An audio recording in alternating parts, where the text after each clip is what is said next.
Tangerang Selatan, Tangsel, diguyur hujan deras disertai angin kencang pada Senin, tanggal 14 Maret tahun 2022.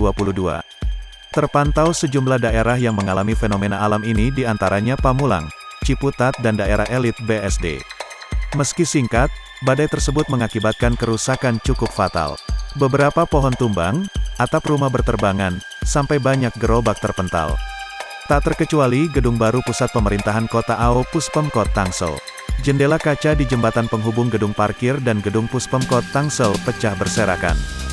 Jembatan yang berjendela kaca transparan ini menghubungkan gedung parkir dan gedung 4 lantai 6. Pecah akibat hujan angin.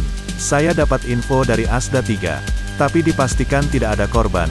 Aku Wali Kota Tangsel, Benyamin Dafni kepada wartawan. Hujan dan anginnya kencang, itu arah angin dari selatan, ucap Uci. Langsung menghantam jembatan penghubung yang memang berada cukup tinggi, ia menambahkan. Saat hujan deras disertai angin ribut tidak ada orang atau pegawai Puspemkot yang melintas. Sehingga dipastikan tidak ada korban pecahan kaca tersebut.